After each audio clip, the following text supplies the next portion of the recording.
Hey everybody, my name's Kyle and this is Track by Track, music reviews, news, and commentary. Last week, Billboard magazine broke the news that Best Buy, once one of the biggest music retailers in America, would stop selling CDs in their stores this summer. Meanwhile, Target, another major music retail outlet, is reportedly negotiating new consignment sales arrangements with record labels, all while continuing to reduce the footprint of CD display space in their stores. Many industry watchers and music fans are seeing these changes as perhaps the final signs of the death of the compact disc as a music format, signs that digital streaming and downloads have won the war to become the music format of the future. Now, obviously, I've invested a lot in the CD format over the years, certainly more than the average music fan. So I get asked the question a lot about digital versus CD. Why do I still buy CDs? Why not just stream everything? I want to talk about that today, and my position on the subject may surprise you. First, let's go back in time to the early days of CD, or more specifically to my early days with the CD format. I was in high school in the mid-'80s, and as many teens do at that age, I was starting to experiment with music. I'd grown up on whatever pop music was on the radio, and I still have a strong affection or nostalgia for the music of the 80s. But at the age of, 14, 15, I started to get curious about the music that I wasn't hearing on American Top 40. There was something known as alternative music that some of my friends were starting to get into. And of course, there was also classic rock, music from the 60s and 70s that I'd yet to have been influenced by, but which many of my upperclassmen friends seemed to worship. Now, at the time, my music format of choice was the cassette. I never really had vinyl. I didn't have an older brother or a sister to sort of influence me that way. So I started to branch out and buy tapes by artists that I'd never heard on our local pop radio station. Artists like, Depeche Mode, The Cure, The Smiths. And I started to discover the classics too, like Pink Floyd. This was a big one for me. I did another video about that. I was also checking out The Who and one other rock act that my parents actually had in their record collection, the Beatles. I was starting to amass a sizable collection of music on cassette. Well, sizable for a teenager at the time, and I suddenly started hearing about a new music format called compact disc. I can remember the day when a friend brought one to school and we were all just marveling at this futuristic new object. Then in 1988, I got my first CD player for my 17th birthday. Along with it came my very first CD, the soundtrack to The Big Chill. I went to the store a few days later to make my own first CD purchase. I had a sense that it should be something meaningful, that when I looked back one day and thought about what was the very first CD I ever bought, that it should be one that I'd be proud of. So the CD that I selected was none other than Sgt. Pepper's Lonely Hearts Club Band by the Beatles. I paired that with something considerably more contemporary, though, which was The Circus by Erasure. Now, thinking about that first shopping trip, there's two things that are particularly relevant to the current topic of major retail stores shrinking or abandoning their CD selections. First off, the store where I bought my first compact discs was Target. Ironically, the selection of CDs Target had on their shelves back in 1988 was about as thin as it is today, 30 years later. The other point of relevance for that purchase is something that has been unique to the CD format and that we don't often see on digital and pretty much never on vinyl. When Erasure released The Circus, the compact disc version featured something called bonus tracks. Since the CD wasn't as limited as cassette or vinyl in terms of the amount of music that it could contain, suddenly albums were coming out with extra songs that didn't appear on the other formats. The Erasure CD included remixes as well as an instrumental bonus track. Now, undoubtedly, these CD-only bonus tracks were included as incentives for fans to buy the albums on the fledgling compact disc format rather than on cassette. Still, at over 30 years old, CD releases continue to add bonus tracks or even bonus discs, only now it may be as incentives to buy physical product rather than digital. Then in the early 90s, the CD single began to take off. Unlike the vinyl 45s of the past, CD singles were, of course, capable of containing multiple B-sides or non-album tracks. Some of my favorite artists of that time were well known for putting out CD singles that were rich with new, previously unreleased music. In my CD collections for the aforementioned Depeche Mode or The Cure, CD singles outnumber albums more than 2 to 1. U2 released quite a few CD singles with fantastic bonus tracks, and one of my favorite artists, Tori Amos, released dozens of CD singles that became highly sought by fans around the world, with many of her great B-sides gaining as much popularity as the music on her albums. Ultimately, the CD single didn't last all that long. After all, singles were primarily sold in record stores rather than department stores, since the department stores, for the most part, didn't want to bother with the lower priced product. And while record stores around the world embraced the CD format, they also found themselves in competition with those department stores, many of which were selling CDs at a much lower price. As popular as CD quickly became, the format was also one of the first major contributors to the decline of record stores. Now, in the mid-90s, I was assistant manager at the Sam Goody Musicland record store at my local shopping mall. Now, if you ever shopped at one of those stores, you know that it was one of the most expensive places to buy music. But after all, they couldn't discount their CDs and make up the difference selling refrigerators or TVs. But we heard the complaints almost every day. Why would I buy this Hootie and the Blowfish CD here for $16 when I can go across the street to Best Buy and get it for $12? Ah yes, there it was. Best Buy. They were the bane of our existence back in my Musicland days. Competition from online shopping was still years away, and at that point Amazon was nothing but a jungle in South America.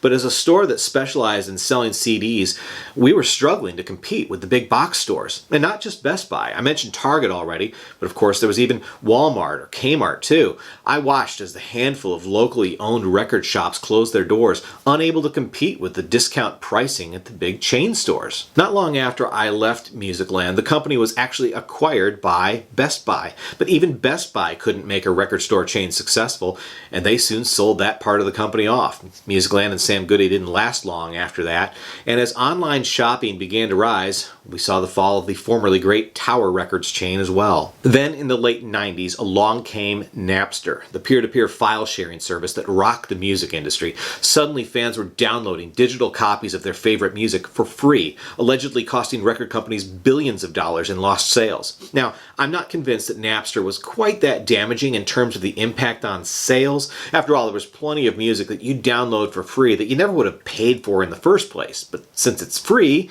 why not, right? Still, Napster paved the way for iTunes, and the digital music shift began to take place. As I see it, the biggest impact Napster and iTunes had on music wasn't necessarily the format, physical versus digital.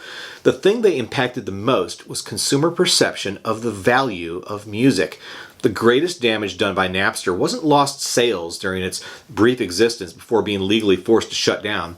It was the way it permanently reduced the value of music to essentially zero. Like all other content on the internet, music should be free, right? Of course, free isn't a sustainable business model for the music industry, not for artists or for distributors. But Napster set the bar so low that to this day, the music industry has struggled to convince consumers that music has more than a nominal value. When it launched, iTunes taught us that the value of a song was 99 cents.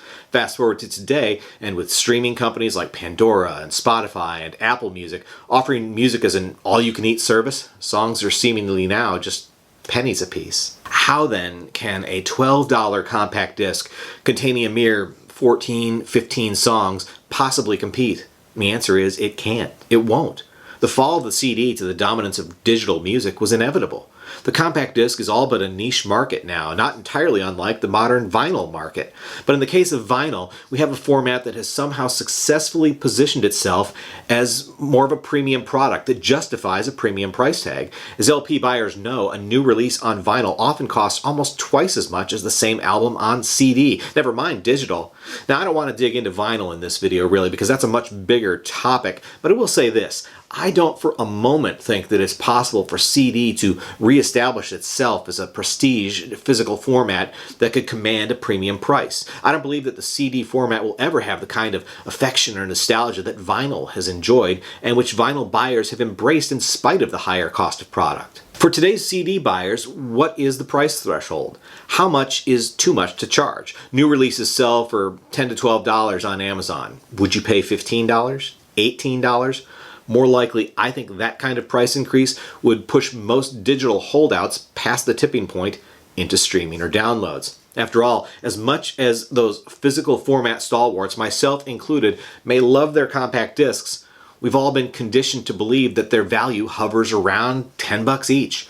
And despite general inflation, CDs have remained at about that price point for almost 20 years, which is remarkable when you think about it. Meanwhile, collectors like myself have enjoyed the benefits of the used CD market being flooded with product as thousands of former CD buyers sell off their collections in favor of going all digital. The value of a used compact disc has dropped to between $2 and $4 in most cases. When I find stores selling used discs for $7 or $8, discs that are readily available new for $9 or $10 online, sorry, I'm not buying. And I'm exactly who you do want buying. Which brings me to this. Yes, I do still buy music on compact disc. In 2017, I bought 117 new CDs and 115 used. But I'm not just a fan, I'm a collector. The volume of music I buy is far above what the average music fan would purchase, even when compact discs was the height of their popularity. And as long as music continues to be released on CD, I'll continue to expand my collection. That being said, I'm in no way blind to what is happening as the music industry evolves. CD is going to go away. Not in 2018, not in 2019. Remember, just because Best Buy is getting rid of them and Target is cutting way back, you'll still find CDs in local record stores, not to mention, of course, on online retailers like Amazon. But I do believe that in just a few years, the ratio of major album releases that are digital only versus CD will tip predominantly in favor of digital. The trend has already started, and it'll inevitably continue until CD releases are almost unheard of, likely within 10 years, probably less. And I'll be sad to see that happen. This is a hobby that's given me much enjoyment for 3 decades and counting. And of course, I'll continue to listen to digital music many years after the final CD rolls off the assembly line. In fact, I've been a digital music buyer for pretty much as long as the formats even existed. I subscribed to Spotify as soon as it became available in the US. Today, I subscribe to both Apple Music and Amazon Music. And in spite of the volume of physical music that I continue to buy, the majority of my listening is through digital formats. In the car or at work, I'm streaming music on my phone. Heck, I'm the best kind of music consumer. I buy music on CD, then I listen to that same music on streaming services, meaning that the artist gets paid twice. So look, I don't want CD to go away, but I'm not going to be one of those people that gets up on a soapbox and demands that the world stops turning just because I and a minority of consumers still love our shiny little discs. Again, the music isn't going away, just the medium. And you can debate all you want about how with digital you don't truly own anything, or how the sound quality of streaming pales in comparison to compact disc, or maybe even vinyl. If you believe those things, let me tell you, you're not wrong. But it doesn't change anything because the vast majority of consumers simply don't care. In their minds, digital's cheaper, it's more convenient, and it sounds just fine. And the sad truth of the matter is that there's simply not enough music consumers willing to pay to make CD a sustainable business model moving into the future. Again, would you be willing to pay $18 for a CD? At the pace that I buy music, I sure wouldn't. And I don't think you would either. But for those of us still left buying music on CD, there are a few short-term benefits during the format's twilight years. First off, there's all the cheap used music I talked about. You can find great deals on used CDs in many record stores and thrift shops, not to mention garage sales, classified ads, Craigslist, and eBay. I've been filling in gaps in my collection with used CDs that I've purchased for an average of $2 a piece, CDs I honestly never would have bought at new prices. Secondly, there's special editions. The record companies know that collectors and fans will still buy or rebuy albums if they put out multi-disc special editions featuring remastered music and loads of unreleased material. Last year, we saw fantastic special editions of classic albums by acts like Bob Dylan, INXS, George Michael, Prince, and the Beatles. Over the past few years, we've seen incredible super deluxe editions from acts like Led Zeppelin, Pink Floyd, Nirvana, and U2. Some of it on vinyl, almost none of it on digital, but all of it on CD. These bands know that this is it. This is their last shot at a physical release. They built their careers on product that their fans could hold in their hands. Vinyl, cassette, compact disc. They know that the future is digital, but they're taking this one last chance as the physical past fades to put something out that's real. At this point, I'm crossing my fingers that we'll see more releases like these before the CD market shrinks so much that they're no longer viable. Last year's Super Deluxe edition of Sgt. Pepper's was just amazing, and the White Album is rumored to see similar treatment in 2018. But is there enough life left in compact disc that we'll see deluxe editions of Abbey Road, Revolver, or Let It Be? 2 years ago, Pink Floyd released an astounding 28-disc set called The Early Years. Will the Latter Years set ever become reality? And although Led Zeppelin released super deluxe editions of all their studio albums a few years ago, I have a feeling that the surprises that Jimmy Page has promised us for this 50th anniversary year will likely be the last of Zeppelin that we'll see on CD. Whatever comes, I'll be thankful to have it, as I'm thankful to have all of the thousands of discs in my collection today. You know, when I designed my music room, I took inspiration from record stores. There's a dry erase board on the wall over there listing upcoming releases. It's right above the magazine rack displaying recent issues of Rolling Stone. And on the door to the room, there's an old-fashioned open-closed sign like you'd see in a store window. On the closed side, there's a space to write a message or store hours, but instead, I've written a classic lyric. It's just 3 words from the late, great Buddy Holly, but I think it says it all. See, this is my CD collection, but this is the music room. It's all about the music, the love of the music. And as Buddy Holly sang back in 1957 in a song covered by acts from the Rolling Stones to the Grateful Dead to Queen to Bo Diddley to the Supremes to Sheryl Crow, it's love for real, not fade away. My name's Kyle, and this is Track by Track. Thanks for watching.